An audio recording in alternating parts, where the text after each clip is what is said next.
दोस्तों, आज की कहानी बहुत ही मजेदार है। इस कहानी को लास्ट तक जरूर सुनिएगा। तो चलिए कहानी शुरू करते हैं। और मेरे चैनल पर पहली बार आए होंगे तो जरूर सब्सक्राइब कीजिए। रात का समय था, करीब 12 बजे। अचानक मुझे नींद से जागकर वॉशरूम जाने की आवश्यकता महसूस हुई। मैंने धीरे से उठकर वॉशरूम की तरफ कदम बढ़ाए। थोड़ी देर बाद जब मैं वापस आया तो मैंने देखा कि मेरी भाभी बिस्तर पर सोई हुई थी, लेकिन उनकी पीठ मेरी ओर थी। कमरे में हल्की सी रोशनी थी, जिससे उनकी सिल्क की नाइटी की चमक मुझे दिखाई दे रही थी। मैंने धीरे धीरे कदम बढ़ाए और देखा कि बहन गहरी नींद में सोई हुई थीं। उनका चेहरा शांति से भरा हुआ था और नाइटी ऊपर तक उठी हुई थी। उनके शरीर का पूरा रूप दिखाई दे रहा था। इस दृश्य को देखकर मेरी हालत खराब हो गई। मेरा ध्यान पूरी तरह से भटक गया। अब मैं अपना परिचय देता हूँ। मेरा नाम रोहित है और मैं अंबाला शहर का रहने वाला हूँ। मेरी लंबाई 5 फीट 8 इंच है और मैं सामान्य कदकाठी का हूँ। कुछ दिन पहले की बात है, जब मैं मुंबई से गुजरात इंटरव्यू देने के लिए ट्रेन से जा रहा था।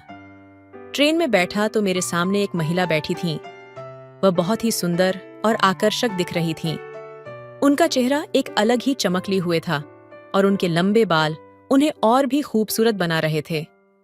उनका शरीर बहुत सुंदर था और उनकी मुस्कान में एक खास बात थी, जिससे उनका व्यक्तित्व और भी आकर्षक लग रहा था।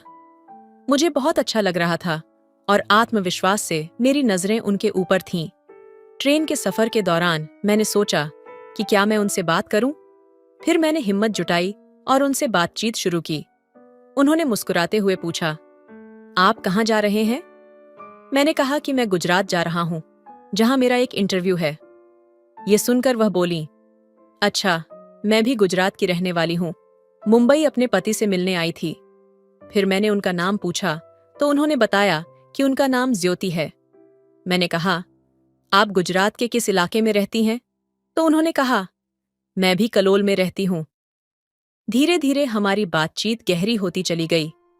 मुझे उनकी बातें बहुत अच्छी लगीं और उनकी हंसी ने मेरे दिल को छुआ। हम एक दूसरे से अपने जीवन के बारे में बातें करने लगे। मैंने बताया कि मेरा इंटरव्यू एक ऑटोमोबाइल कंपनी में है और वह मुझे प्रोत्साहित करने लगी। सफर के दौरान हम बहुत अच्छे दोस्त बन गए। पूरी यात्रा में उनकी बातचीत और उनका साथ मुझे बहुत अच्छा लगा। रात के करीब 11 बजे ट्रेन कलोल स्टेशन पर रुकी। हम दोनों ट्रेन से बाहर निकले और मैंने देखा कि ज्योति का बैग काफी भारी था, तो मैंने उनकी मदद की। मैंने कहा, भाभी लाओ, मैं आपका बैग उठा देता हूँ। उन्होंने मुझे धन्यवाद कहा और हम दोनों स्टेशन से बाहर आ गए। कलोल में रात गहरी हो चुकी थी और स्टेशन के आसपास ज्यादा लोग नहीं दिख रहे थे।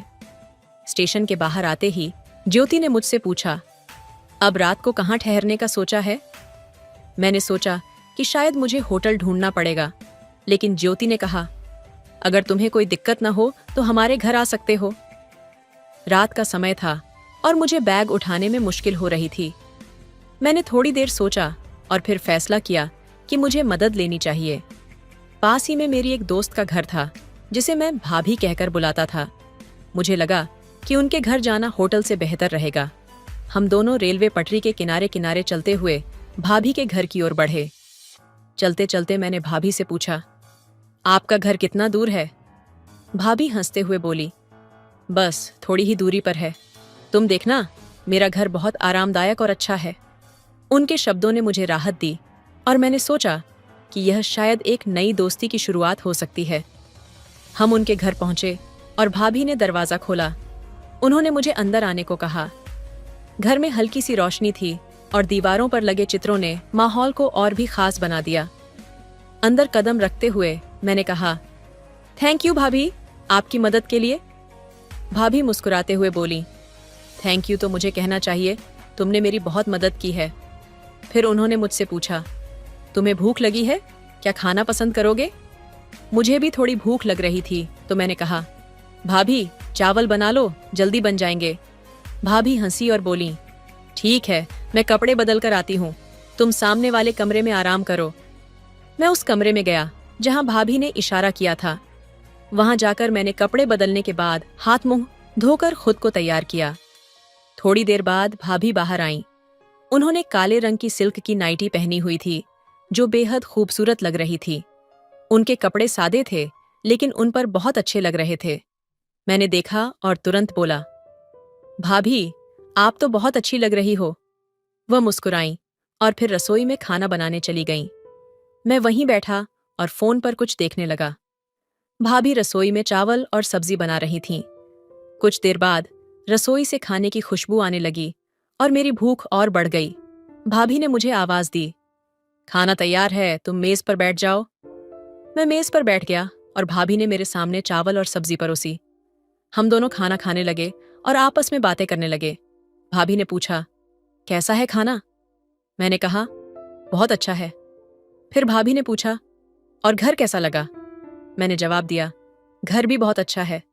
फिर भाभी ने धीरे से पूछा, और घरवाली कैसी लगी? ये सुनकर मैं थोड़ा चौंका, लेकिन फिर मैंने मुस्कुराकर कहा, वह भी बहुत अच्छी है। इसके बाद हम दोनों मुस्कुराए और एक दूसरे से नजरें चुराने लगे। यह एक अच्छा और सुकून भरा पल था जिसमें हम दोनों एक दूसरे के साथ बैठकर सुकून से समय बिता रहे थे। एक दिन मैंने पूछा कि इंटरव्यू का समय कब है, तो उन्होंने बताया कि कल सुबह 10 बजे है। फिर उन्होंने हंसते हुए कहा, कोई दिक्कत नहीं है, मैं तुम्हारे लिए नाश्ता बना दूंगी, तुम खाकर निकल जाना। मैंने भी उनकी बात मान ली। हम दोनों ने साथ में खाना खाया। भोजन साधारण था लेकिन बेहद स्वादिष्ट। खाना खाते हुए हम एक दूसरे से परिवार और जीवन के अनुभवों के बारे में बात करने लगे। उन्होंने बताया कि उनके पति एक बड़ी कंपनी में काम करते हैं और वह अपनी बहन के साथ अकेली रहती हैं। उनकी सादगी और हंसी ठिठोली ने मेरे दिल में उनके लिए और भी इज्जत बढ़ा दी। समय के साथ रात हो गई और हम दोनों ने मिलकर बर्तन धोए। फिर उन्होंने कहा, तुम्हें अब आराम करना चाहिए, सुबह जल्दी उठना है ना? मैंने उनकी बात का जवाब देते हुए पूछा, आप कौन सा परफ्यूम इस्तेमाल करती हो? आपके कमरे से बहुत अच्छी महक आ रही है।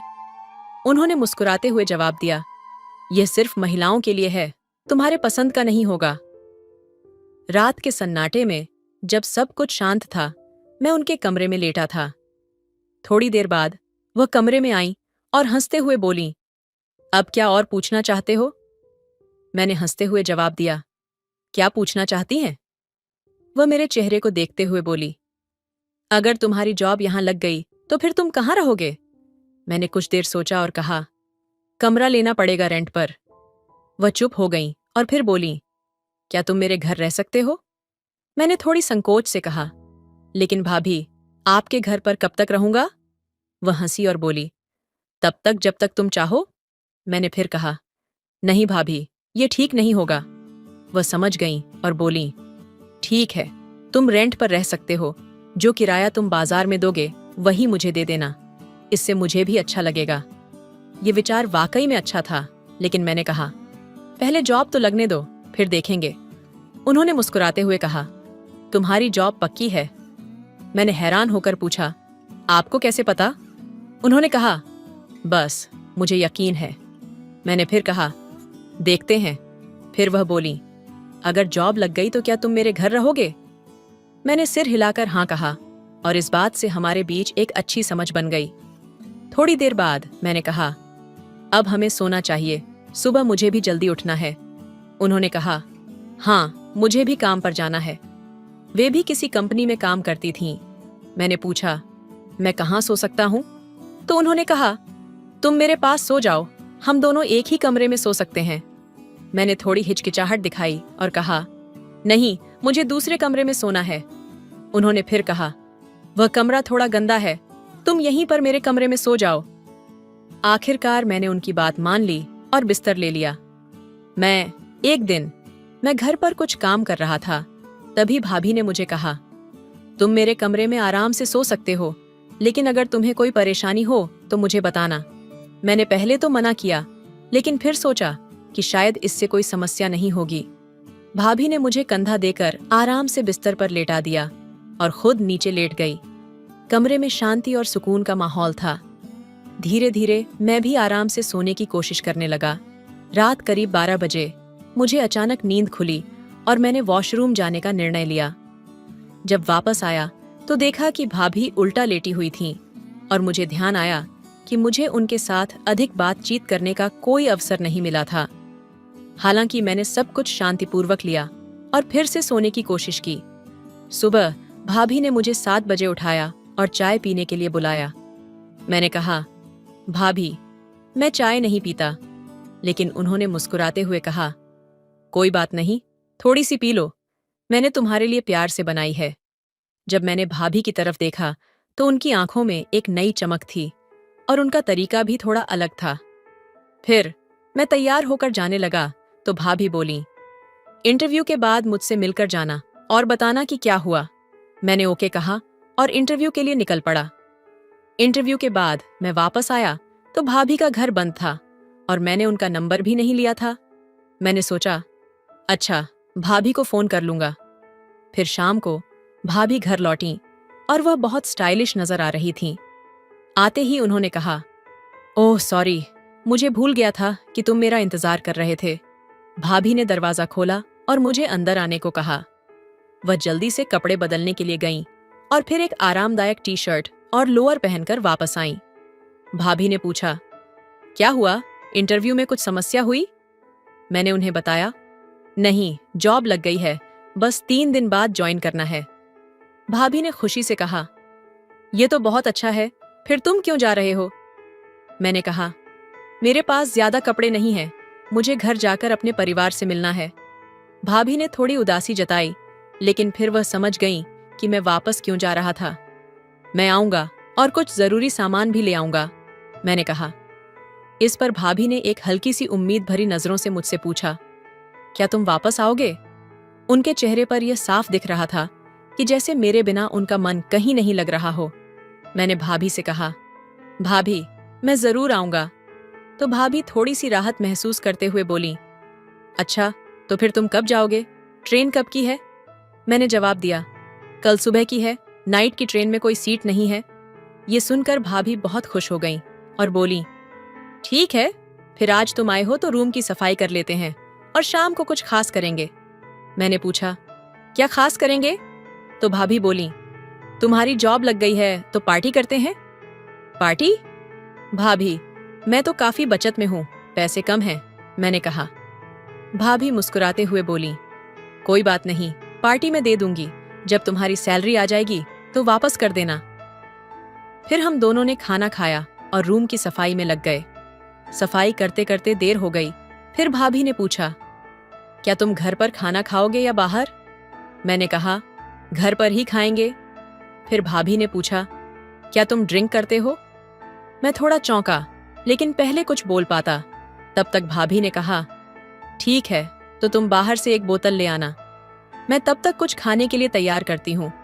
उन्होंने मुझे 500 रुपये दिए और बोली, एक रेड लेवल की बोतल ले आना, कुछ फ्रूट्स और ड्राई फ्रूट्स भी ले आना, और हाँ, एक सिगरेट का पैकेट भी ले आना।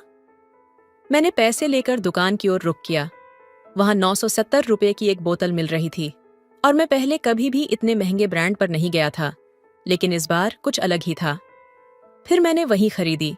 आज का दिन कुछ खास था। मैंने ऑफिस से आते ही फ्रेश हो जाने का मन बनाया।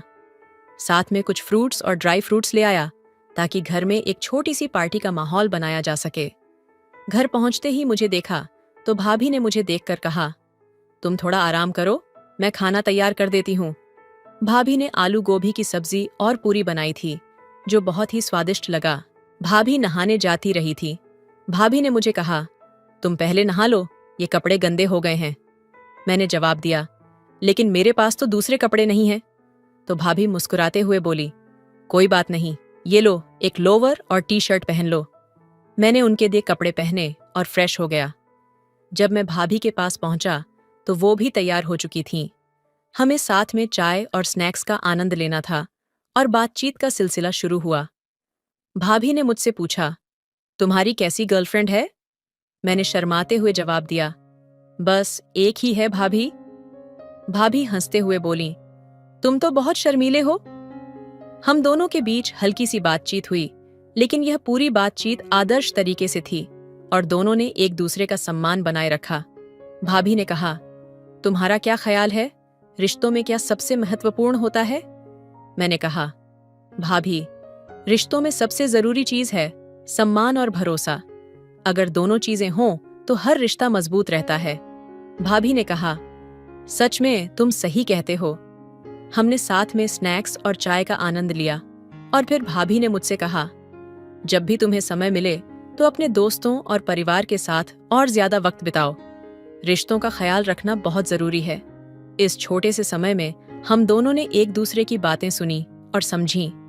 हमने समझा कि रिश्तों में आपसी सम्मान, भरोसा और प्यार बहुत महत्वपूर्ण होते हैं। भाभी ने कहा, रिश्ते कभी भी आसान नहीं होते, लेकिन अगर आप उन्हें सही तरीके से निभाते हो तो सब कुछ ठीक रहता है। हम दोनों ने इस समय का पूरा आनंद लिया और एक दूसरे को समझने का एक नया तरीका पाया। मुझे एहसास हुआ कि यह छोटी सी बातचीत मेरे जीवन में एक बड़ी सीख बनकर आई, लेकिन समय की धारा कभी स्थिर नहीं रहती। जैसे ही वह मीठा पल समाप्त हुआ, मैं महसूस करने लगा कि हमारे बीच जो समझ और सहजता थी, वह अचानक किसी गहरी खाई में गिरने लगी। भाभी की बातों ने जैसे एक बीज बो दिया था, लेकिन उस बीज के अंकुरित होने के बाद वह जड़ें गहरी होती गईं और कुछ समय बाद मुझे यह एहसास हुआ कि रिश्तों में सिर्फ समझ और प्यार ही नहीं, बल्कि अनकहे आघात और गहरे छुपे हुए जख्म भी होते हैं। हमारी बातचीत की मिठास धीरे धीरे कसैले एहसास में बदलने लगी। भाभी की मासूमियत में एक गहरी थकान थी जो वह कभी सामने नहीं लाती थी। वह खुद को उस रिश्ते में पूरी तरह से समर्पित कर चुकी थीं, लेकिन क्या सच में वह खुश थीं? क्या सम्मान और भरोसा उनका दिल से मिल पा रहे थे या बस एक दिखावा था? मेरी आंखों में उनके संघर्ष की छाया छिपी हुई थी, जो अब मुझे साफ नजर आने लगी थी। कभी कभी हम रिश्तों में इतना खो जाते हैं कि हम खुद को भी भूल जाते हैं। भाभी ने यह बातें मुझसे इसलिए कही थीं ताकि मैं अपने रिश्तों की अहमियत समझ सकूं, लेकिन क्या वह खुद अपने रिश्ते की अहमियत समझ पाई थीं? उनकी चुप्पी और वह हल्की सी मुस्कान जो हमेशा उनके चेहरे पर रहती थी, अब मुझे एक मास्क जैसा महसूस होने लगा था। जब वह कहती थीं, रिश्ते कभी आसान नहीं होते, तो वह अपनी पीड़ा और थकान को छुपाने की कोशिश कर रही थीं। उनका मतलब था कि हम कभी भी अपने दर्द को दूसरों से साझा नहीं कर पाते, क्योंकि रिश्तों की उम्मीदें और जिम्मेदारियां हमसे बहुत अधिक होती हैं। शायद यही कारण था कि वह दूसरों को अपना समय देने की सलाह देती थीं, ताकि वे अपने रिश्तों में खोकर खुद को न भूल जाएं। ये एहसास मुझे गहरे अंदर तक झकझोर गया। रिश्तों की सच्चाई इतनी कड़ी थी कि हमें समझने में समय लगता है, और अक्सर हम उन चुपके से रोते हुए चेहरों को अनदेखा कर देते हैं जो हमारी आंखों के सामने होते हैं। उस छोटे से वक्त में भाभी ने जो कहा था, अब वह एक भारी सच बनकर मेरे दिल में बैठ गया था। तो दोस्तों, आपको यह कहानी कैसी लगी, कमेंट करके जरूर बताइए। दोस्तों, मुंबई से बनारस जाने वाली एक ट्रेन यात्रियों से खचाखच भरी हुई थी। जितने कंफर्म टिकट वाले थे, उससे तो कहीं ज्यादा वेटिंग वाले बैठे थे। अप्रैल मई का महीना था, बहुत गर्मी थी, लोग बहुत परेशान थे, लेकिन एक लड़का अपने आप को बहुत खुशनसीब समझता है, क्योंकि उसके बगल में दो खूबसूरत लड़कियां बैठी थीं, जो कि अपनी मां के साथ मुंबई से बनारस जा रही थीं। दोस्तों, उसकी जिंदगी का एक सबसे यादगार सफर होने वाला था। उस एक के सफर में क्या कुछ हो जाता है, लेकिन किसी को कुछ खबर तक नहीं लगती। दोस्तों, एक बहुत ही इंटरेस्टिंग कहानी है। आइए जानते हैं पूरी कहानी। दोस्तों, यह कहानी है अप्रैल 2024 की, जब मुंबई के लोकमान्य तिलक से गोरखपुर के लिए ट्रेन रवाना होने वाली थी। ट्रेन संख्या 12,000 से भी ज्यादा की संख्या थी। उसमें से एक महिला बैठती है, जिनका नाम यशोदा देवी भी होता है। अपनी 2 बेटियों के साथ वह बनारस जा रही थी। अब दोस्तों, ट्रेन में इतनी भीड़ थी जिसका कोई हिसाब नहीं। जो भी वेटिंग वाले थे, जिनको जहां भी जगह मिला, गलियारे में, फर्श पे, दरवाजे पर, बाथरूम के अगल बगल सब लोग बैठ गए, क्योंकि स्लीपर डब्बे में इन लोगों का टिकट होता है। दोस्तों, कहानी को पूरा सुनिए, बहुत ही इंटरेस्टिंग कहानी है, और चैनल पर पहली बार आए हैं तो चैनल को सब्सक्राइब कर लें। अब वो लोग आते हैं तो उनका टिकट होता है 24 नंबर, जो कि मिडिल सीट होती है, और लोअर सीट एक लड़के का था जिसका नाम शिवा होता है। वह अपने सीट पर बैठा था। खिड़की के बगल में बैठा था एक और बंदा बैठा था, और तभी यह तीनों लोग आती हैं, यशोदा और उनकी 2 लड़कियां। एक का नाम रेखा होता है, जिसकी उम्र 21 साल होती है, और एक का नाम रिया होता है, जिसकी उम्र 18 साल होती है। दोनों लड़कियां बहुत ही खूबसूरत, अब खिड़की के बगल में जो है वह शिवा बैठा हुआ था। उसकी उम्र भी 24 साल की होती है। तो जब आती है बैठती हैं, तो दोस्तों जब 3 लोगों की जगह थी उस पर 5 लोग बैठ जाते हैं तो दोस्तों परेशानी होने लगती है। अब जो यशोदा होती हैं वह शिवा से कहती हैं कि बेटा आपका कौन सा सीट है? कहता है मेरी यही सीट है। तो कहती हैं कि अगर आप मुझे खिड़की के बगल में आ जाने दोगे, गर्मी बहुत लग रही है और तो मैं थोड़ी देर बैठ जाऊं तो मेहरबानी होगी। वह देखता है कि अच्छा इनके बगल में 2 लड़कियां इनकी बैठी हैं। वह फौरन कहता है कि ठीक है आंटी आ जाइए, कोई बात नहीं। दोस्तों वह उधर चली जाती है और वह इधर आ जाता है, सीट बदलकर रेखा के बगल में। अब दोस्तों जब उसके बगल में बैठ जाता है तो रेखा बड़बड़ा है, कहती है कि मम्मी का भी अलग ड्रामा रहता है। पापा कह रहे थे कि ऐसी का टिकट निकाल दूं, तो मम्मी ने कहा कि घुटन होती है और अब यहाँ पर आई है तो गर्मी लग रही है। अब दोस्तों कभी वह अपना पैर देखती, कभी उसके बगल में जो शिवा का पैर होता बैठा था उसका देखती, कभी अपना कंधा देखती उसका देखती। अब वह खिसकने की कोशिश कर रही थी, लेकिन दोस्तों कहाँ जाती खिसक कर, क्योंकि जगह तो थी नहीं। तभी कहती है कि बहुत परेशानी है, इतनी गर्मी है, कैसे पहुंचेंगे बनारस तक।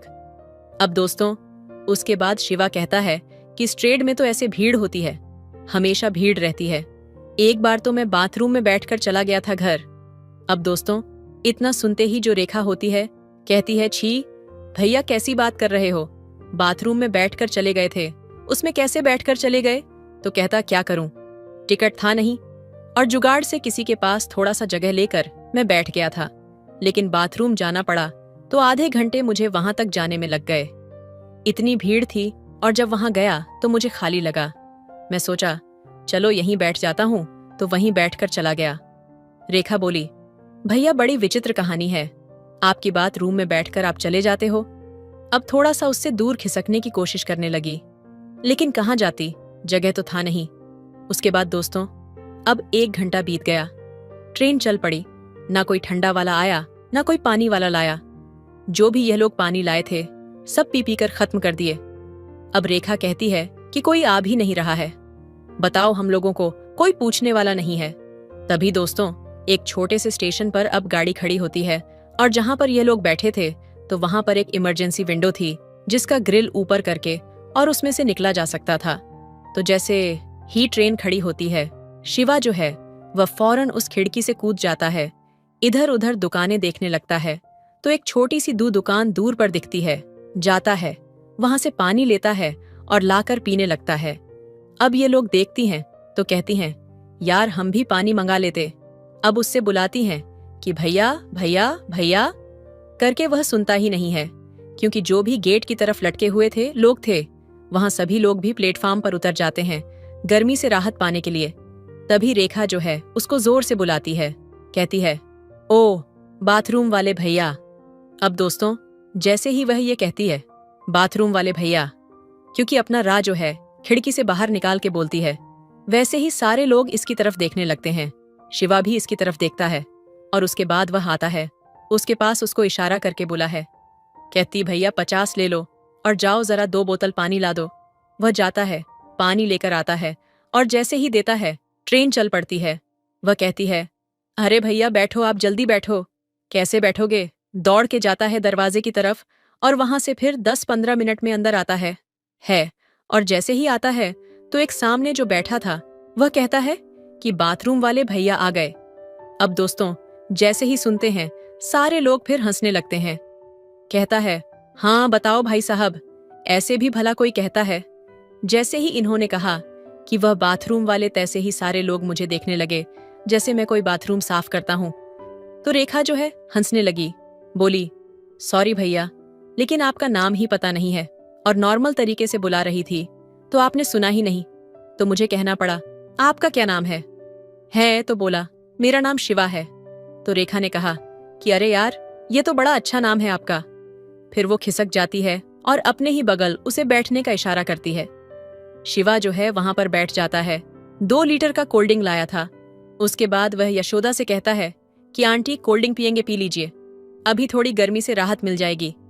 वो कहती मैं ये सब नहीं पीती और रिया को बोलता है कि तुम पी लो। कहती है हाँ लाओ, क्यों नहीं पीऊंगी। फिर रेखा को देता है रेखा कहती है कि भैया 2 लीटर कोल्ड ड्रिंक आप लाके अकेले पी लेते आप। वो बोला, अरे सुबह तक पीता, और वैसे भी कौन सा यहाँ पर मिलने वाला है। फिर सारे लोग हंसने लगते हैं। फिलहाल ऐसे सफर की शुरुआत होती है। अब दोस्तों, ट्रेन धड़ाधड़ धड़ाधड़ चल रही थी। जलगांव आ गया, नासिक आ गया, उसके आगे ट्रेन निकल गई। अब इन लोगों को जो रेखा थी वरिया से कहती है, यार कोल्ड ड्रिंक नहीं पिया होता तो अच्छा होता। अब बता, प्रॉब्लम शुरू हो गई है। उन लोगों को जाना था वॉशरूम, वह बड़बड़ा आती है तो यशोदा से कहती है। मम्मी उठती है और जाकर देखती है कि गैलरी में इतनी भीड़ थी। वह फिर वापस आकर सीट पर बैठ जाती है।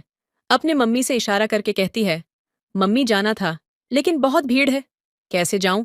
तो शिवा कहता है, क्या हुआ, चले जाओ, लोग उठ जाएंगे, जो भी बैठे हैं आने जाने नहीं देंगे क्या। तो कहती है, भैया कौन किसको कहे, और हम लेडीज हैं, जानते ही हो।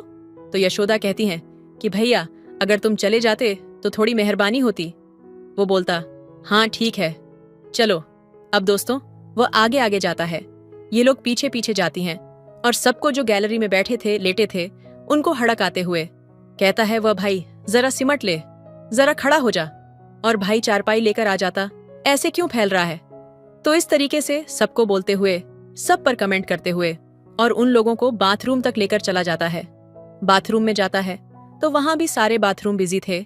एक खुलता है तो उसमें रिया चली जाती है और रेखा और शिवा जो है वहां पर खड़े रहते हैं। तभी एक लड़का जो था, जो कि दरवाजे पर लोग बैठे थे, वह जो है रिया को घूर रहा था। शिवा उसको देखता है तो बोलता है, क्या भाई इंसान नहीं देखा है, क्या डायनासोर के जमाने से आया है। अब दोस्तों नजरें झुका लेता है। रेखा हंसने लगती है। दोस्तों फिर जो है बाथरूम खाली होते हैं तो ये दोनों चले जाते हैं और उसके बाद फिर सारे लोग वापस आते हैं। और आने के बाद जो है वह रेखा कहती है, मम्मी अगर ये नहीं जाते तो वाकई में हम लोग नहीं जा पाते, वाकई में बहुत भीड़ है। रिया कहकर हंसने लगी कि भैया ने तो एक को ऐसे कहा, एक को ऐसे कहा। फिलहाल दोस्तों अब सारे लोग बैठ गए और रात को 10 बज गए। ये हुआ कि कुछ खाना वाना खा लेते हैं। तो ये लोग रोटी सब्जी लाए थे, रिया, रेखा और उसकी मम्मी जो थी यशोदा। ये लोग अपना निकाल के खाने लगती हैं। कहती, भैया थोड़ा उधर हो जा, जाते तो हम लोग खा लेते। वह खिड़की की तरफ चला जाता है। लोग निकालते हैं तो उससे कहते हैं, भैया तुम कुछ नहीं लाए। तो कहता है कि नहीं नहीं आंटी, आप लोग खा लो। तो रेखा कहती है, अरे हम तुम्हें खिला नहीं रहे, तुम्हें पूछ नहीं रहे हैं, बस ये कह रहे हैं तुम लाए हो कि नहीं लाए हो। तो बोला कि नहीं, मैं लाया तो हूं, लेकिन अब आप लोगों के बीच में कैसे खाऊं, पता नहीं आप लोग खाते होंगे कि नहीं, खाते होंगे तो नहीं अच्छा लगता। रेखा ने कहा, क्या ऐसा ले आए हो तुम जो हम लोग बीच में नहीं खा सकते। बोला, बिरयानी लाए हैं पैक कराकर, तो चिकन बिरयानी है। तो रेखा कहती है, अरे हम लोग खाते हैं, कोई बात नहीं, मम्मी नहीं खाती है, हम लोग खाते हैं तो तुम खा लो, मम्मी तू इधर आ। अब दोस्तों वह फिर उधर कर देती है मम्मी को, और फिर ये तीनों लोग एक साथ हो जाते हैं। अब दोस्तों शिवा जो है मुरादाबादी बिरयानी लेकर आया था। जैसे ही खोलता है, उसका पैकिंग करवा के लाया था, पूरा डब्बा महक जाता है। और उसके बाद वह इन लोगों को भी कहता है कि तुम लोग भी खा लो थोड़ा थोड़ा। वह कहते हैं, भैया आप मेरा रोटी लोगे तो हम खा लेंगे, आप पहले रोटी ले लीजिए। इस तरीके से दोस्तों ये लोग खाना खाते हैं, पीते हैं, और उसके बाद फिर जो है सोने की बारी आती है। अब मिडिल सीट जो है इन लोगों का था, एक सीट पी, ये 3 लोग थे, लोअर सीट इसकी थी। तो ये सौदा कहते हैं, भैया एक काम करो, आप जो है बीच वाले सीट पर आ जाओ और हम लोग नीचे बैठकर लौटते पड़ते कैसे भी करके अपना चले जाएंगे। क्या करें, एक ही टिकट है। तो बोलता है, नहीं आंटी, आप आराम से बीच वाले अपनी सीट पर सो जाओ, आपकी तबीयत खराब हो सकती है, हम लोग जो है इस पर चले जाएंगे, और जब जरूरत होगी तो मैं नीचे सो जाऊंगा, फंस पर ही सो जाऊंगा, कोई बात नहीं, ये लोग इसी पर सो जाएंगे, भाई लेडीज है, परेशानी ना हो। उसकी माँ कहती है कि बेटा आपका तो कंफर्म टिकट है, आप कैसे नीचे सो जाओगे। बोला, आंटी आपने सुना नहीं कि मैं बाथरूम में भी चला गया था। फिर एक बार सारे लोग हंसने लगते हैं। अब रिया कहती है, ओहो भैया आपने फिर वही बात शुरू कर दी, अब जो खाए पिए हैं उल्टी करवाओ, गच्छी। तो इस तरीके से बात करते हैं। अब दोस्तों उसके बाद जो है सीट उठाई जाती है, सारे लोग लगभग खा चुके थे। सब अपने अपने सीट पर चले जाते हैं और रिया जो है वो सीट पर पहले तो आधा लेटती है और उसके बाद पूरा फैल जाती है। और शिवा जो है वह बैठा था, उसके बगल में रेखा बैठी थी। अब दोस्तों धीरे धीरे 12 बज जाते हैं। कुछ देर ये लोग मोबाइल देखते हैं, उसके बाद मोबाइल भी अपना रख लेते हैं, क्योंकि भाई शिवा का तो मन लग नहीं रहा था, उसका दिल कहीं और होता है। धीरे धीरे जो है वह रेखा को झपकी आने लगती है, तो वह शिवा के कंधे पर अपना सर रख देती है और उसके बाद सोने का प्रयास करती है, लेकिन फिर चौंक के अपना सर उठा लेती है। शिवा कहता है, कोई बात नहीं, रख सकती हो, रख लो। अब दोस्तों इत्मीनान से अपना सर रख लेती है और उसके बाद सोने लगती है। और जब शिवा देखता है कि यह सो रही है तो वह गिरे ना, उसको संभालने के लिए वह जो है पीछे से हाथ ले जाता है और उसके कमर पर हाथ रख देता है, मतलब उसको थामने का प्रयास करता है। तभी जो है रेखा की आंख खुल जाती है। अब आंख खुल जाती है तो दोनों की धड़कनें तेज हो जाती, सांसें तेज चलने लगती हैं। रेखा कहती है कि क्या कर रहे हो आप, ऐसे तो नींद ही नहीं आएगी। शिवा कहता है कि सोना जरूरी है क्या? तो रेखा कहती है कि डर नहीं लग रहा। इतने लोगों के बीच में शिवा कहता है कि डर तो लग रहा है, लेकिन लोगों से नहीं, तुमसे लग रहा है। तो उससे कहती है रेखा कि तुम्हारी हरकतों से तो नहीं लग रहा है कि तुम्हें डर भी लग रही है दोस्तों। फिर वह हाथ उठा लेता है, वहां से हटा लेता है उसके कमर से। वह कहती है, कोई बात नहीं, डरो मत, लेकिन इससे आगे बढ़ो भी मत। वह खुद उसका हाथ पकड़ के अपने कमर पर रख देती है और कहती है, थैंक यू मुझे संभालने के लिए। अब दोस्तों इस तरीके से दोनों बैठ जाते हैं। सारे लोग सो गए, लेकिन ये दोनों जो है आपस में बात करने लगे। क्या काम करते हो, कहाँ रहते हो, कितना पढ़े लिखे हो, घर में कौन कौन है, कितना कमा लेते हो, इस तरह की बातें, धीरे धीरे प्यार भरी बातें दोनों में शुरू हो जाती हैं। अब दोनों के दिल में एक दूसरे के लिए बहुत कुछ उमड़ रहा था। लेकिन दोस्तों अब वह लोग बैठे थे, रिया सोई थी, क्या कर सकते थे ट्रेन के अंदर। अब दोस्तों 2 बज गए। इसी तरीके से फिर जो है यशोदा है वह उठ जाती हैं और फिर वह देखती हैं कि यह दोनों जग रहे हैं, कुछ बातें कर रहे हैं। वह झुक कर देखती हैं, कहती हैं रेखा। दोस्तों रेखा जो है वह सिमट गई, सोने का बहाना करने लगी। तो वह कहती है कि रेखा तुम ऊपर आ जाओ, मैं नीचे आ जाती हूँ। शिवा जो है वह तुरंत जो है वह नीचे फर्श पर लेट जाता है, कहता है, नहीं नहीं आंटी, अब मैं नीचे सो गया हूँ, कोई दिक्कत नहीं है, आप वहीं पर सो जाओ, नहीं तो बहुत परेशानी होगी आपको। दोस्तों वह चाहता था कि रेखा जो है वह उससे दूर जाए, ही ना उसी सीट पर रहे, इसीलिए वह चप्पलों और जूतों पर ही लेट जाता है आनन फानन में, कि ताकि यशोदा को यकीन हो जाए कि हाँ यह लोग सो रहे हैं। अब जब यशोदा उसको देखती है कि हाँ यह सो गया है दोस्तों, फिर वह इत्मीनान से सो जाती है और उसके बाद जो है यह अपना हाथ लटका है और शिवा के हाथ को पकड़ते हुए कहती है, सो गए क्या? शिवा जो है उसका हाथ पकड़ लेता है, कस के कहता है कि कहाँ नींद आ रही है। तो कहती है, उठ के बैठो। उठ के बैठता है, कहती है, नीचे से बैग निकालो। सीट के नीचे से बैग निकालता है और उसमें से एक चद्दर निकाल के उसको देती है, कहती है कि इसको बिछा लो। और उसके बाद दोस्तों उस चद्दर को बिछा लेता है, उसके बाद लेट जाता है, लेकिन फिर वही सिलसिला उसका हाथ पकड़ लेती है। अब दोनों को नींद कहाँ आ रही है, कभी वह उठकर बैठ जाता, कभी वह उठकर बैठ जाती। इस तरीके से उठक बैठक लगाते हुए वह रात बीत जाती है। एक बहुत ही यादगार उन दोनों की जिंदगी की ये रात बीत जाती है और सुबह 6 बजे ट्रेन को इटारसी पहुंचना था, वहां पर उसका स्टॉप था। लेकिन उससे पहले जो है यशोदा उठ जाती हैं और कहती हैं, भैया जरा बाथरूम तक अगर रास्ता क्लियर करवा देते, क्योंकि सारे लोग बेसुध सोए हुए थे, रात के 4-5 बज रहे थे।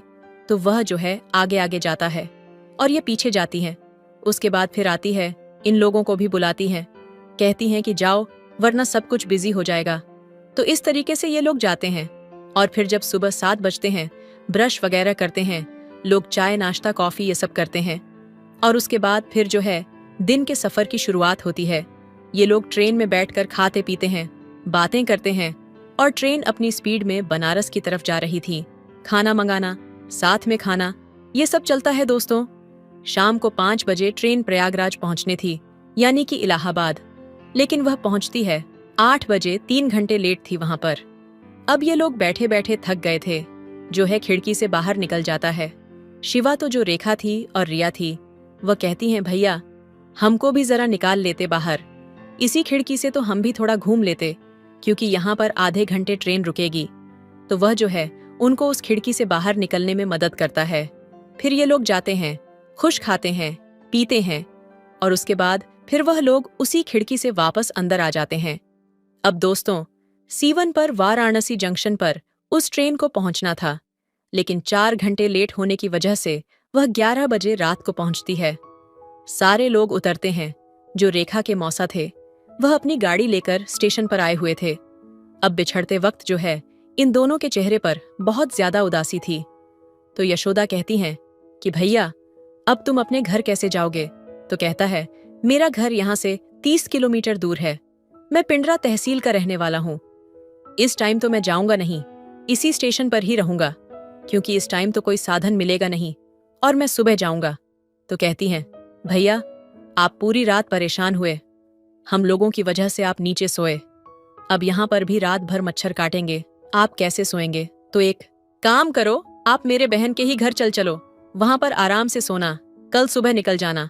अब दोस्तों, जैसे ये बात सुनते हैं तो इन लोगों के खुशियों का कोई ठिकाना नहीं होता। ये कहता है ठीक है आंटी, बड़ी मेहरबानी आपकी कि आपने इतना ध्यान दिया। तो कहते हैं भैया इसमें मेहरबानी की क्या बात है, आदमी ही आदमी के काम आता है।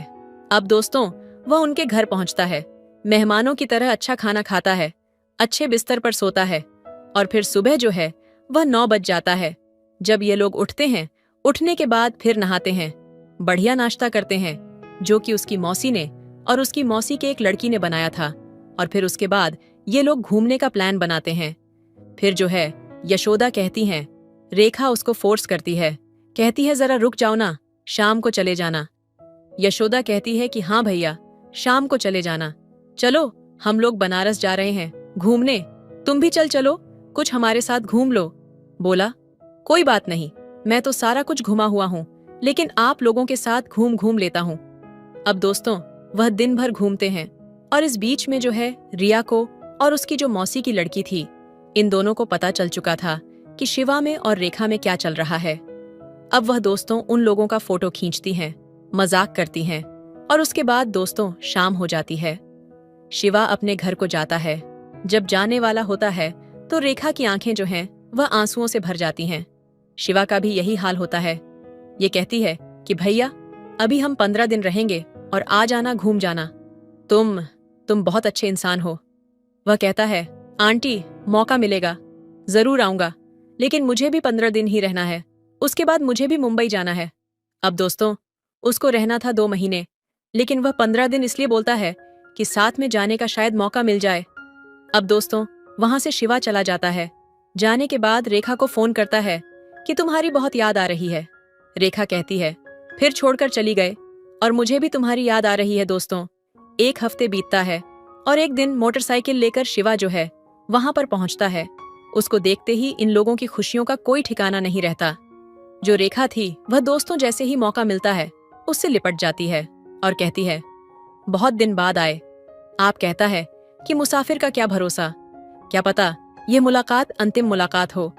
लेकिन दोस्तों, उसके बाद जो है वह दिन भर रहता है और फिर अपने घर चला जाता है। दोस्तों, ठीक 15 दिन बाद फिर उसी वाराणसी जंक्शन पर ये चारों लोग इकट्ठा हुए थे, क्योंकि अब ये वापस मुंबई जा रहे थे। अब की बार इनका जो टिकट था वो एसी का था और चारों का कंफर्म टिकट था। एक बार फिर मौज मस्ती करते हुए ये वापस जाते हैं, मुंबई पहुंचते हैं, और उसके बाद से दोस्तों इन दोनों में, रेखा में और शिवा में लगातार फोन पर बातें होती रहीं। दोनों एक दूसरे के साथ निमन्ने की कस्में खाते रहे। दोनों में बेपनाह प्यार हो जाता है। अब दोस्तों, दोनों शादी करना चाहते हैं। इस बात को 3 महीने बीत गए हैं। अप्रैल मई में जो कहानी शुरू हुई थी, जो सफर शुरू हुआ था, सितंबर आ गया है। लेकिन दोनों की हैसियत में काफी फर्क है। जहां पर उसके जो पिताजी हैं, रेखा के पिताजी लाख रुपए से ऊपर कमाते हैं, वहीं पर इसकी सैलरी जो है 50,000 की है। लेकिन फिर भी इन दोनों को उम्मीद है कि इन दोनों की शादी जरूर होगी। लेकिन आगे क्या होता है कुछ पता नहीं। दोस्तों, यह कहानी जो है वह रेखा ने मुझे शेयर किया था, मेल किया था कि सर मेरी एक कहानी है, ऐसी ऐसी है। आप जरूर लोगों को सुनाइए। और सबसे मैं राय लेना चाहती हूँ कि आखिर हम लोग कैसे शादी करें, किस तरीके से करें। तो दोस्तों, आपके पास कोई आइडिया हो तो कमेंट के जरिए आप जरूर बता दें, उन तक पहुंच जाए। दोस्तों, अगर आपको यह कहानी पसंद आई हो तो वीडियो को लाइक करें और चैनल को सब्सक्राइब करें। एंड बेल आइकन पर क्लिक करें, ONL घंटी को प्रेस करें ताकि जब भी वीडियो डाले नोटिफिकेशन सबसे पहले आपको मिले। मिलते हैं एक और दिलचस्प कहानी के साथ में। धन्यवाद। हेलो दोस्तों, स्वागत है आपका हमारे YouTube चैनल पर। दोस्तों, अगर मेरे चैनल पर नए होंगे तो प्लीज मेरे चैनल को सब्सक्राइब जरूर कीजिएगा। तो चलिए जल्दी से आपको कहानी सुनाते हैं। उस रात रोहित मेरे कमरे में आया और बोला, मैम साहब, खाना लगा दूं क्या? मैंने कहा, मुझे अभी भूख नहीं है। फिर मैंने बोला, रोहित, मेरा एक काम करोगे? रोहित बोला, बिल्कुल करेंगे मैम साहब। मैंने कहा, रोहित, मेरी तबीयत ठीक नहीं लग रही, थोड़ा तेल गर्म करके लाओ और मेरे हाथ पैर दबा दो और मालिश भी कर देना। रोहित बोला, ठीक है मैम साहब, हम तेल गर्म करके लाते हैं।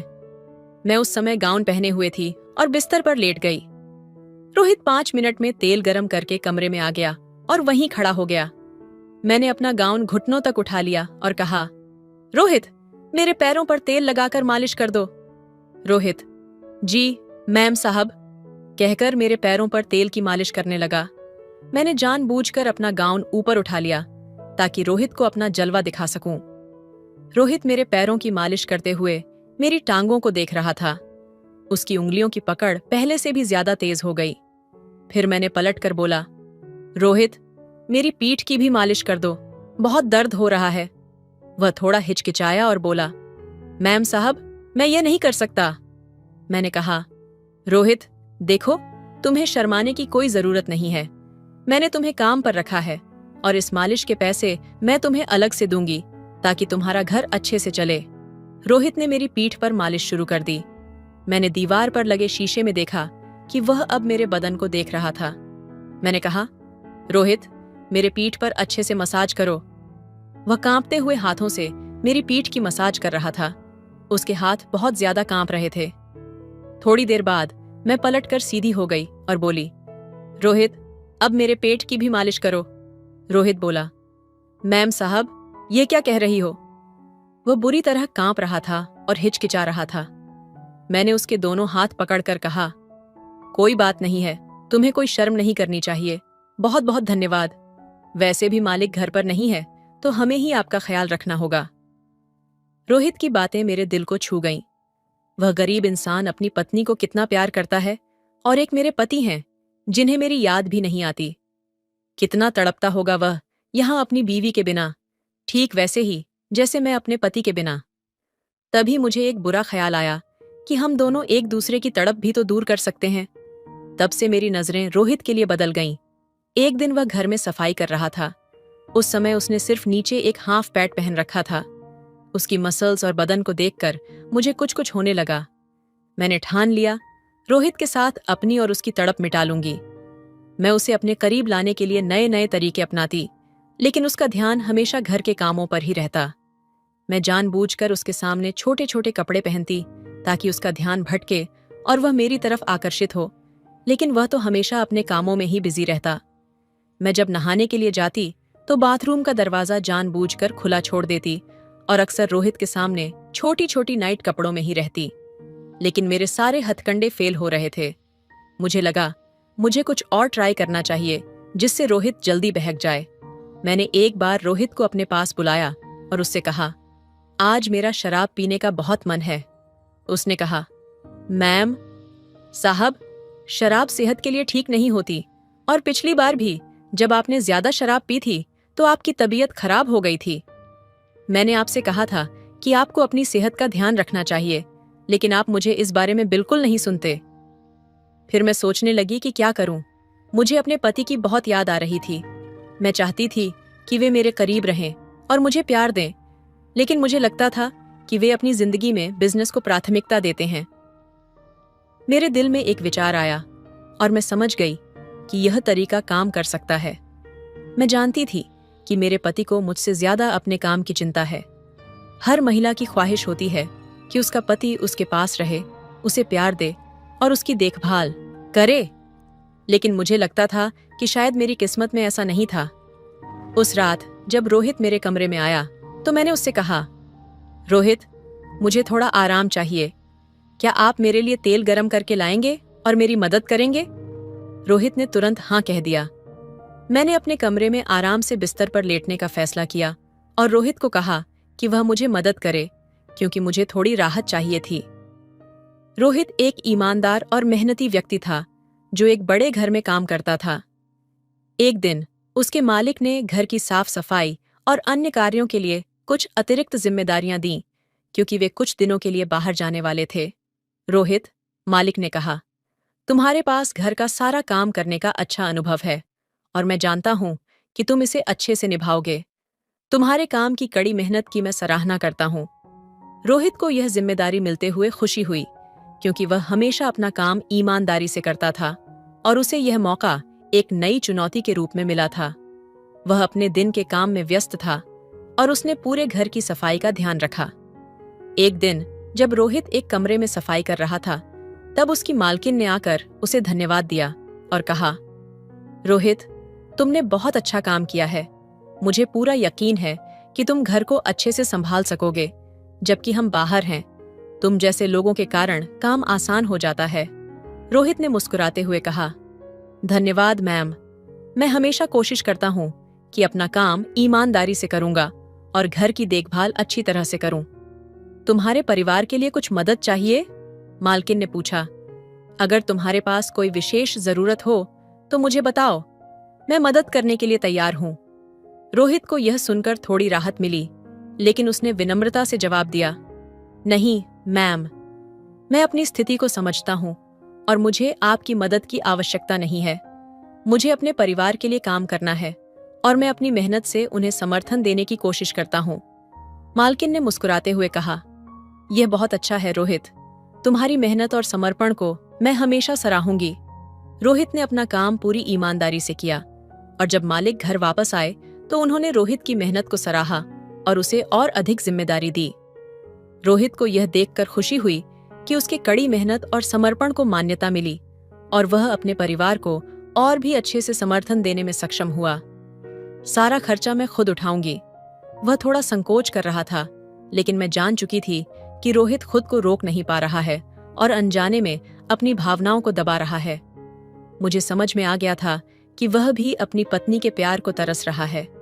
मैंने रोहित से कहा, रोहित, मैं भी अपने पति का प्यार पाने के लिए बहुत बेचैन हूं और तुम भी अपनी पत्नी का प्यार पाना चाहते हो, तो क्यों ना हम दोनों एक दूसरे को वो प्यार दें जिसकी हमें जरूरत है। मना मत करना रोहित, वरना मैं जी नहीं पाऊंगी। समझ लो, आज की रात मैं ही तुम्हारी घरवाली हूं और तुम्हारा मुझ पर पूरा अधिकार है। इतना कहकर मैंने उसे अपनी बाहों में जकड़ लिया, लेकिन रोहित ने मुझे एक ही झटके में खुद से दूर कर दिया। उसने चादर उठाकर मेरे शरीर को ढक दिया और सिर झुकाकर अपने हाथ जोड़कर खड़ा हो गया।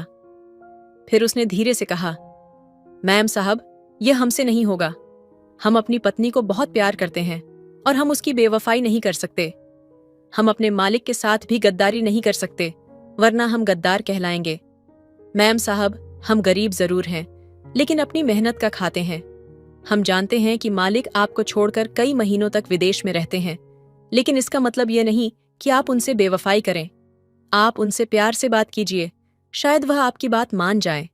अगर हम अपनी पत्नी के बिना उसकी यादों के सहारे जी सकते हैं, तो फिर आप क्यों नहीं? प्यार और विश्वास भी तो कोई चीज होती है। मालिक इतनी मेहनत करते हैं, वो भी आपकी खुशी के लिए करते हैं। अगर मैंने ज्यादा बोल दिया हो तो माफ करना। रोहित की बातें सुनकर मेरा सिर शर्म से झुक गया। मुझे अपनी गलती का एहसास हो गया था। मैं उसे नजरें भी नहीं मिला पा रही थी। उसकी एक एक बात मेरे कानों में गहरे असर डाल रही थी। रोहित फिर कहने लगा, मैम साहब, अब मैं आपके घर में काम नहीं कर सकता। मैं कल ही यहाँ से चला जाऊंगा और कोई दूसरी नौकरी तलाश करूंगा। मैंने रोहित से कहा, ऐसा मत करो, मैं अपनी गलती के लिए बहुत शर्मिंदा हूँ। तुम क्यों नौकरी छोड़ रहे हो? रोहित ने कहा, नहीं मैम साहब, अब हमें यहाँ से चले जाना ही ठीक होगा, क्योंकि जब जब हम आपको देखेंगे शायद हम आपसे नजरें नहीं मिला पाएंगे और ना ही आप हमें नजरें मिला पाएंगी। आप भी जवान हैं, हम भी जवान हैं, कहीं हम बहक ना जाएं। हमें डर लगता है, इसलिए हमारा यहाँ से चले जाना ही बेहतर होगा। मैंने हाथ जोड़कर रोहित से माफी मांगी और कहा, मैं जो भी गलती की उसके लिए मुझे माफ कर दो। मैं थोड़ी देर के लिए बहक गई थी। पता नहीं कैसे मेरे दिल और दिमाग में गलत विचार आ गए थे। रोहित ने कहा, मैम साहब, आप हमसे माफी न मांगे। इस उम्र में इंसान से कभी कभी गलतियां हो जाती हैं। आप मालिक से बात करें, सब कुछ ठीक हो जाएगा। अगले दिन रोहित अपना सामान उठाकर हमेशा के लिए हमारे घर से चला गया। जाते जाते उसने मुझे माफ तो कर दिया था, लेकिन मेरी गलतियों की वजह से एक ईमानदार और भोले भाले नौकर को अपनी नौकरी छोड़नी पड़ी थी। मैंने अपनी गलतियों के कारण एक अच्छा इंसान खो दिया। अगले कुछ दिन मैं लगातार अपनी गलती पर सोचता रहा। रोहित की अच्छाई, उसकी ईमानदारी और सच्चाई को देखकर मुझे यह एहसास हुआ कि एक आदमी केवल अपनी मेहनत और ईमानदारी से ही किसी काम में सफलता हासिल कर सकता है, लेकिन कभी कभी दूसरों की छोटी सी गलती या गुस्से का शिकार बन जाता है। मेरी गलती के कारण न सिर्फ एक अच्छा इंसान अपनी नौकरी खो बैठा, बल्कि मैंने अपने दिल और दिमाग को भी खो दिया था, जो इस कदर खुद को ठेस पहुंचाने वाली गलती कर बैठा। मेरे मन में यह सवाल उठने लगा कि क्या हम किसी का विश्वास तोड़कर अपने अहंकार को संतुष्ट कर सकते हैं? क्या किसी के दिल को दुखाकर हम अपनी गलतियों का खामियाजा नहीं भुगतते हैं? मैंने महसूस किया कि रोहित का मुझसे जाना सिर्फ एक नौकरी का नुकसान नहीं था, बल्कि मुझे आत्ममूल्य और इंसानियत की परिभाषा सिखाने वाला एक पाठ था। कुछ दिन बाद मैं खुद को कड़ी मेहनत में व्यस्त रखने की कोशिश करने लगा, ताकि इस गहरे नुकसान से उबर सकूं। लेकिन एक दिन जब मैं अपने कमरे में बैठा था, अचानक मेरे फोन पर एक मैसेज आया। वह मैसेज रोहित का था। मैम साहब, मुझे सब समझ आ गया है। हम सभी इंसान हैं और गलती करना स्वाभाविक है। मैंने जो किया वह भी मेरी एक छोटी सी प्रतिक्रिया थी। मैं जानता हूं कि आप कभी जानबूझकर ऐसा कुछ नहीं करना चाहती थीं।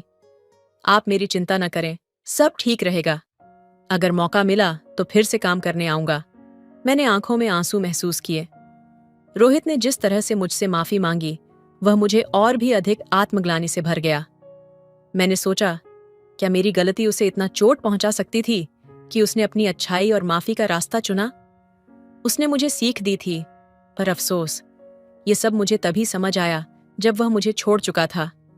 उस दिन मैंने मन में ठान लिया कि अब से मैं अपनी हर गलती पर आत्मनिरीक्षण करूंगा और जितनी जल्दी हो सके उसे सुधारने की कोशिश करूंगा।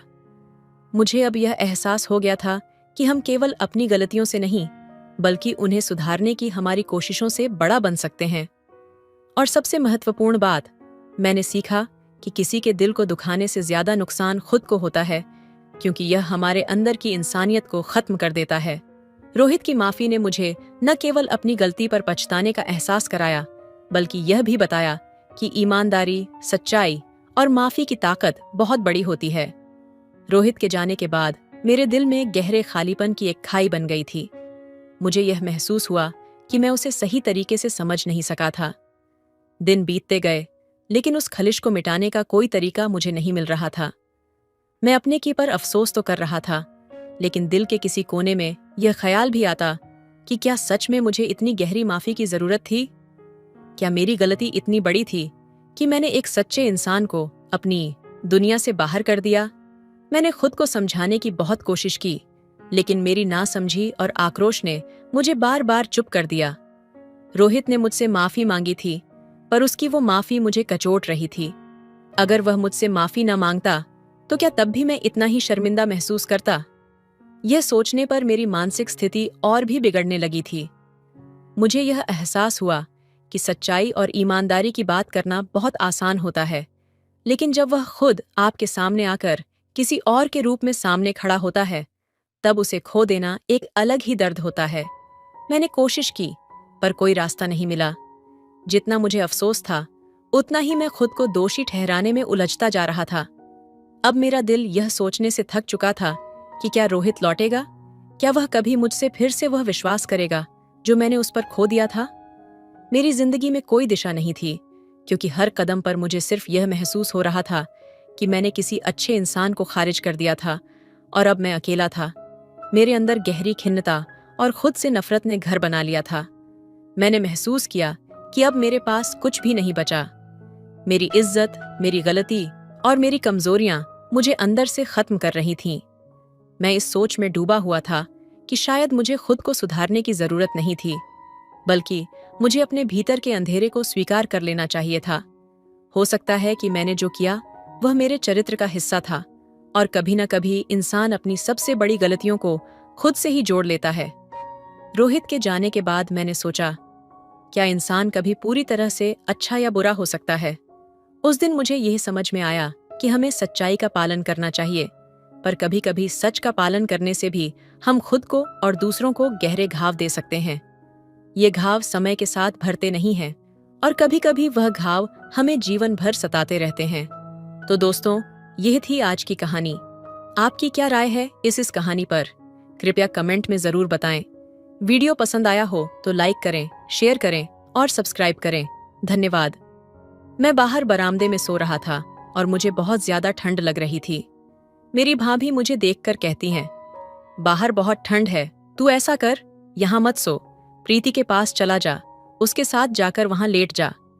क्योंकि हमारे 2 ही कमरे थे। मुझे बहुत खुशी हुई। आपको बता नहीं सकता मैं कितना ज्यादा खुश था। मैंने अपनी भाभी की बात मानकर प्रीति के पास जाकर लेट गया। प्रीति लेटी हुई थी और साइड में मैं भी था। जैसे ही आधी रात हुई, मैंने प्रीति की चादर पर हाथ फेरना शुरू कर दिया। दोस्तों, आपसे हाथ जोड़कर विनती है कि मेरे चैनल को जरूर सब्सक्राइब कीजिए। तो चलिए कहानी शुरू करते हैं। प्रीति भी जाग रही थी, लेकिन उसने मुझे कुछ नहीं कहा। धीरे धीरे मुझे पता लगने लगा कि प्रीति भी कुछ चाहती है। बस फिर क्या था, मैंने एक ही बारी में उसकी ले ली। मेरी भाभी की छोटी बहन बहुत सुंदर थी, लेकिन मुझे उन्हें सुंदर कहने में बहुत शर्म आ रही थी, क्योंकि मुझे डर लग रहा था कि अगर मैंने उन्हें ऐसा कह दिया तो कहीं वह भाभी को न बता दे।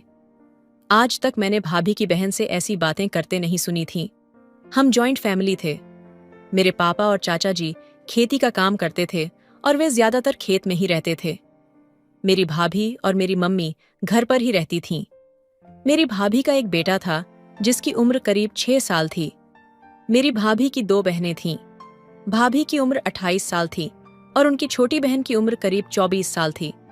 भाभी की बहन को तो मैंने चाचा के शादी वाले दिन ही अपना दिल हार बैठा था। शाम के समय हम खाना खा रहे थे। उसी वक्त भाभी ने मुझे बताया कि बलजीत का जन्मदिन है और उसकी मौसी को यहाँ आना है और वह उसे लेकर आ जाए। बस फिर मैंने यह सुनते ही शादी जैसी चाहत मेरे दिल में चढ़ गई। मैंने वैसे ही भाभी से पूछ लिया, भाभी, आपके घरवां को भीना है? भाभी ने कहा, नहीं, उनको नहीं आना, क्योंकि पापा की सेहत ठीक नहीं है, इसी वजह से मम्मी उन्हें छोड़कर नहीं आ सकती। लेकिन छोटी बहन ने कहा, मेरे इकलौते भांजे का जन्मदिन है तो जरूर आऊंगी। जब वह बस स्टैंड पर जाएंगे तो तुम उन्हें ले आना। मैंने उन्हें तुम्हारा नंबर दे दिया है, बस स्टैंड पर आकर वह तुम्हें फोन कर देंगी। मैं आपको बता नहीं सकता उस समय मुझे कितनी ज्यादा खुशी हो रही थी। मैंने जल्दी से खाना खाया और अपने कमरे में चला गया। अपनी सुंदर सी पेंट शर्ट निकालकर प्रेस करने लगा, क्योंकि आज मैं भाभी की बहन को अपनी ओर आकर्षित करना चाहता था। मैं उन्हें काफी टाइम से पसंद करता था, लेकिन मुझे नहीं पता था कि वह मुझे पसंद करती है या नहीं, और ना ही मैंने कभी उनसे इस बारे में पूछा था, क्योंकि मेरे अंदर इतनी हिम्मत नहीं थी। मैं बहुत बेसब्री से उनके फोन आने का इंतजार कर रहा था। मुझे यह था कि वह जल्दी से मुझे फोन करें और मैं भागकर उनके पास चला जाऊं और उन्हें गले लगाऊं। लेकिन गले लगाना तो मैं सपनों में ही सोच सकता था, असल में मैं कुछ नहीं कर सकता था। खैर, मैंने जल्दी जल्दी अपने कपड़े प्रेस किए और बाथरूम में नहाने चला गया। वैसे मैं अपना फोन बाथरूम से बाहर ही रखता था, लेकिन आज मुझे इतना ज्यादा चाहत था कि मैंने बाथरूम में ही फोन ले लिया। मुझे यह था कि अगर उन्होंने मुझे फोन किया और मेरा फोन मेरे पास ना हुआ तो कहीं वह गुस्सा ना हो जाए और फोन करके भाभी को ना बता दे। बस इसी वजह से मैंने फोन बाथरूम में ही ले गया। जल्दी से नहा के अपने कपड़े पहनकर बाहर आ गया। आज मैंने एक महंगा परफ्यूम लगाया था, जिसे मैंने एक बार भी यूज नहीं किया था। मेरे बर्थडे पर वह परफ्यूम मुझे मेरे दोस्त ने गिफ्ट में दिया था, जिसे आज स्पेशली मैंने भाभी की बहन के आने की खुशी में लगाया था। परफ्यूम से ज्यादा भाभी की बहन मेरे लिए स्पेशल थी, जिसे मैं काफी समय से मिस कर रहा था, लेकिन कभी भी उनके साथ बात नहीं हुई थी। और आज मुझे उनके साथ कई बातें करने का मौका मिल रहा था। मैं पूरी तरह तैयार हो चुका था कि तभी मुझे एक नए नंबर से फोन आया। मुझे पता था कि यह किसका नंबर है, क्योंकि भाभी की बहन के अलावा मुझे कोई फोन नहीं कर सकता था। इसलिए मैंने जल्दी से फोन उठाया। जैसे ही मैंने हेलो कहा, आगे से मीठी सी आवाज सुनकर सच में वह भाभी की बहन ही थी। उन्होंने कहा, क्या आप समीर बोल रहे हैं? मैंने कहा, हाँ। वह बोली, मैं बस स्टैंड पर आ गई हूं, मुझे आकर ले लो। जाओ। इतनी सुनते ही मुझे पता नहीं क्या होने लगा। मैंने कहा, आप इंतजार करें, मैं अभी आता हूं, बस थोड़ा टाइम लगेगा। उन्होंने कहा, ठीक है। ये कहते हुए उन्होंने फोन काट दिया। परफ्यूम तो मैंने पहले ही लगाया हुआ था, लेकिन फिर से परफ्यूम छिड़क कर निकल पड़ा। मैंने जल्दी से चाबी उठाई और खुशी खुशी भाभी की बहन को लेने चला गया। मुझे काफी ज्यादा एक्साइटमेंट हो रही थी उन्हें देखकर, क्योंकि आज मुझे उन्हें काफी समय बाद देखना था। भाभी की शादी के बाद मैं हॉस्टल की पढ़ाई के लिए दूसरे शहर चला गया था और वहां से मैं काफी सालों बाद घर आया था।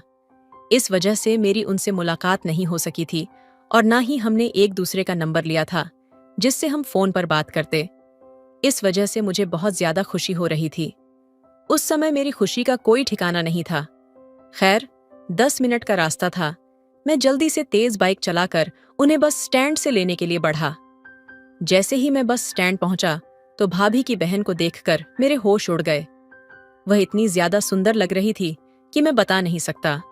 उन्होंने कटिंग करवाई हुई थी और कटिंग करवाने के बाद वह कुछ ज्यादा ही खूबसूरत लग रही थी। उन्होंने लाल रंग का ड्रेस पहन रखा था जिसमें वह पूरी आग लग रही थीं। उस दिन तो उन्होंने मेरे होश ही उड़ा दिए थे। मैं जल्दी से उनके पास गया और मैं उन्हें देखता ही रह गया। वह दूध से भी ज्यादा सफेद थीं।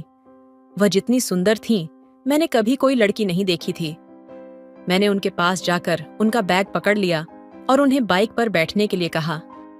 मैंने उनका सामान अपने आगे रख लिया और खुद थोड़ा पीछे बैठ गया। वह भी पीछे की ओर बैठ गई। मैं जानबूझकर बार बार ब्रेक मार रहा था ताकि वह मुझसे टकराए, क्योंकि मैं तो उन्हें छू नहीं सकता था, लेकिन मैंने इस तरह की हरकतें की ताकि वह मुझे खुद छू ले। मैं बाइक के शीशे में उसे देख रहा था। शायद उसने भी इस बात को महसूस कर लिया था। जब मैं उसे लेकर आ रहा था, उस समय मैं बाइक बहुत तेज चला रहा था, लेकिन अब मैं बाइक इतनी धीरे चला रहा था कि अगर कोई भी टहलते हुए भी जाता तो वह मुझसे पहले पहुंच जाता। शायद उसने भी इस बात को महसूस कर लिया था। आखिरकार उसने मुझसे कह दिया, इससे अच्छा तो मैं चलकर चली जाती। मैंने मजाक में कह दिया, मैं पहली बार ड्राइविंग कर रहा हूं, इसीलिए अभी थोड़ा डर लग रहा है। वह बोली, आपसे ज्यादा तेज तो मैं चला लेती हूं। मैंने कहा, फिर मुझे भी सिखा दो। मेरी यह बात सुनकर वह हंसने लगी और बोली, अगर तुम्हें मेरी तरह तेज ड्राइविंग सीखनी है तो तुम लोगों के एक्सीडेंट ही करोगे। उसकी इस बात पर मेरा हंसना बंद नहीं हो रहा था। वह भी हंस रही थी और हंसते हुए वह कुछ अधिक ही खूबसूरत लग रही थी। मैंने कहा, वैसे तुम्हारी स्माइल बहुत सुंदर है। मेरी बातें सुनकर वह शर्माने लगी। इसी तरह की बातें करते हम घर पहुंच गए। भाभी अपनी बहन को देखकर बहुत खुश हो गईं। खुशी के साथ वह एक दूसरे से गले मिलने लगीं।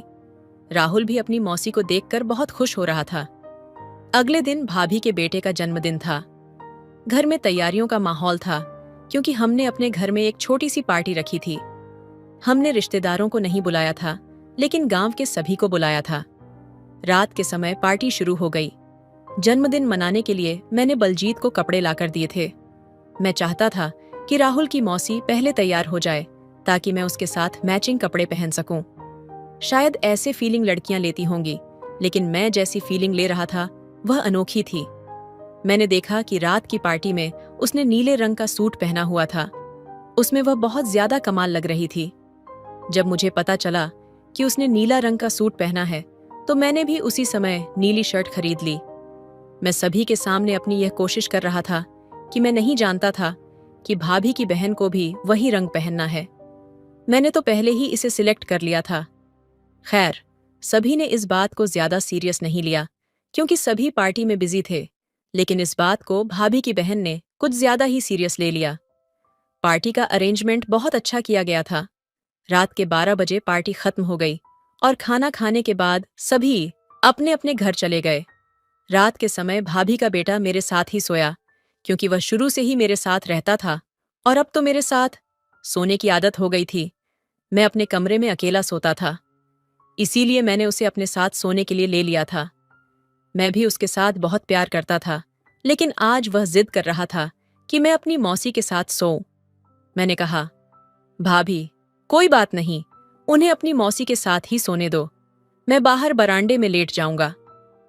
इसके बाद बलजीत अपनी मानसी के साथ मेरे कमरे में मेरे बिस्तर पर लेट गया और मैं बाहर बरांडे में अपना मन ढककर लेट गया। लेकिन बाहर बहुत ज्यादा ठंड थी, फिर भी मैंने सोचा कि मैं उन्हें डिस्टर्ब नहीं करूंगा, वे आराम से सो जाएं। वैसे भी थोड़े टाइम बाद दिन निकल ही जाएगा। मैं अभी फोन बंद करके सोने की तैयारी कर ही रहा था कि तभी भाभी मेरे पास आ गई और बोली, बाहर तो बहुत ज्यादा ठंड है, मैं तुम्हें इस तरह बाहर नहीं सोने दूंगी। तुम एक काम करो, तुम भी अंदर जाकर सो जाओ। ये सुनते मेरे चेहरे पर खुशी आ गई, लेकिन मैंने भाभी के सामने अपनी खुशी जाहिर नहीं होने दी। मैंने कहा, नहीं भाभी, इस तरह अच्छा नहीं लगता। भाभी बोली, कोई बात नहीं, फिर क्या हो गया, तुम चलो अंदर, मैं तुम्हें कह रही हूं ना। उसी समय भाभी ने मेरा हाथ पकड़ लिया और मुझे अंदर ले गई। मैंने देखा राहुल अपनी मौसी के साथ सो रहा था।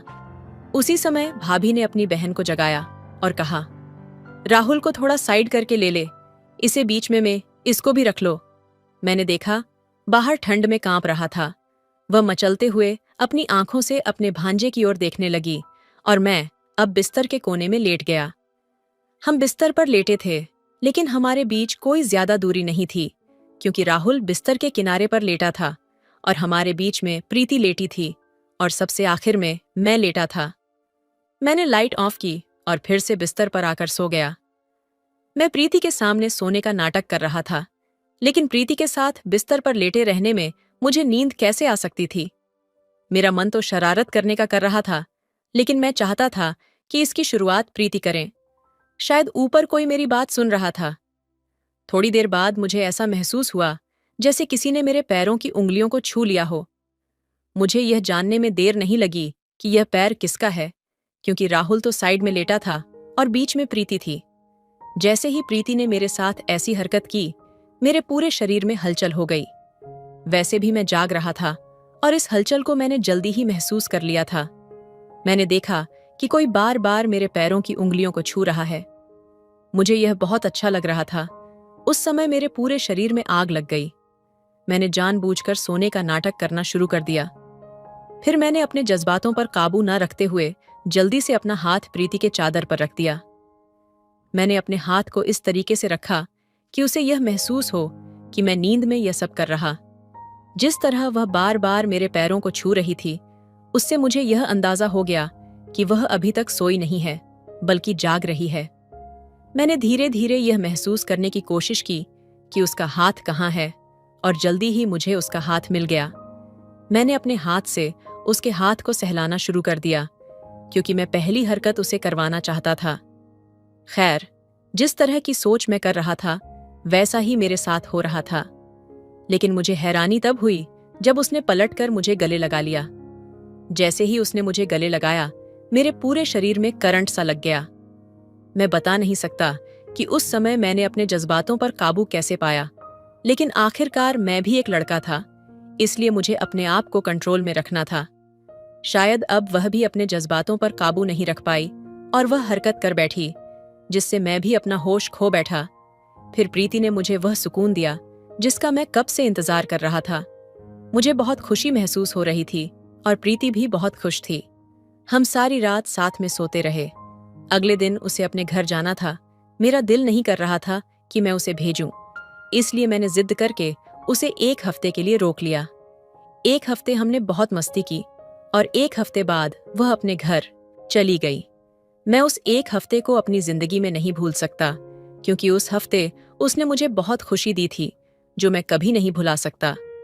जिस दिन मुझे नौकरी मिली, उस दिन मैं बहुत खुश था, क्योंकि मैं अपनी भाभी की बहन से शादी की बात करने के बारे में सोच रहा था।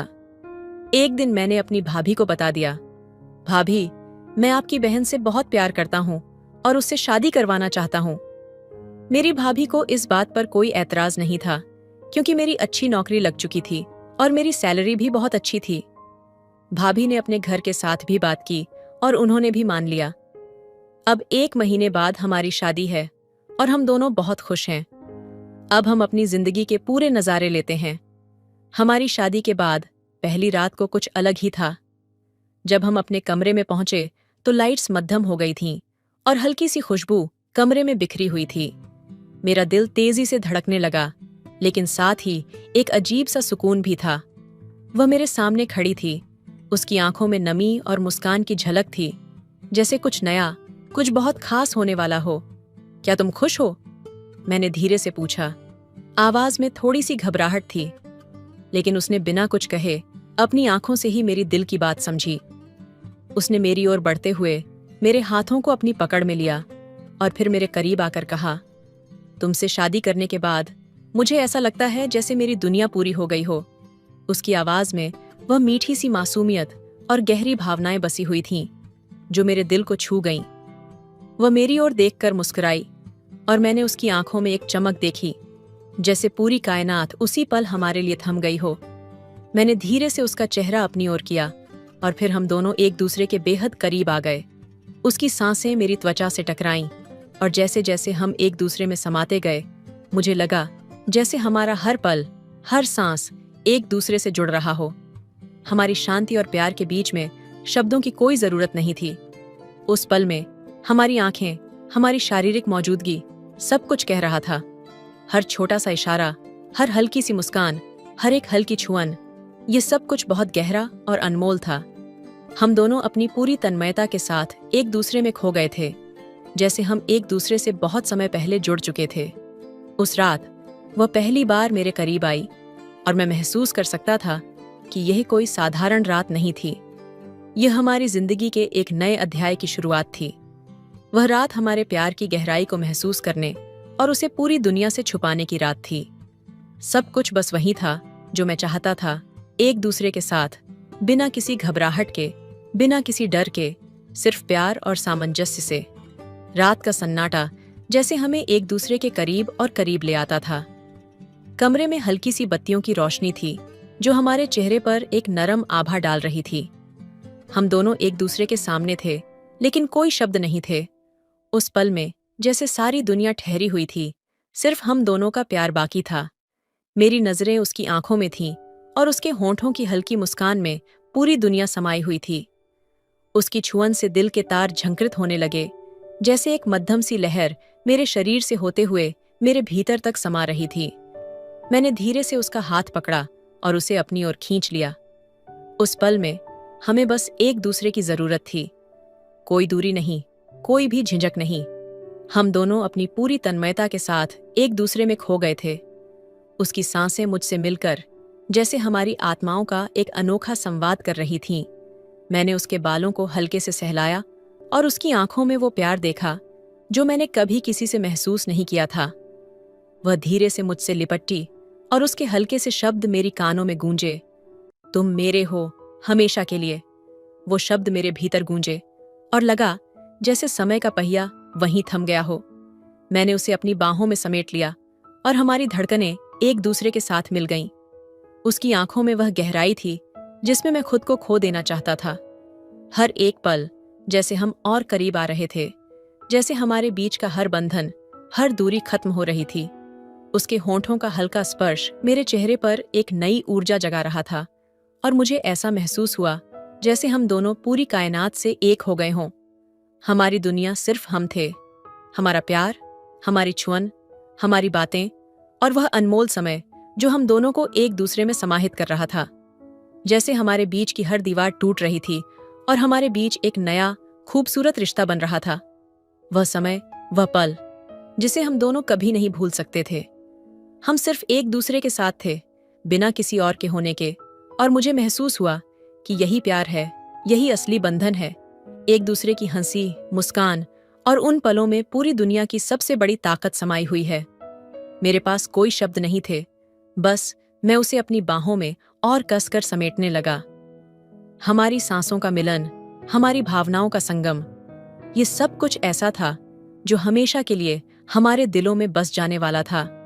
तो दोस्तों, आपको ये कहानी कैसी लगी? कमेंट करके जरूर बताइए।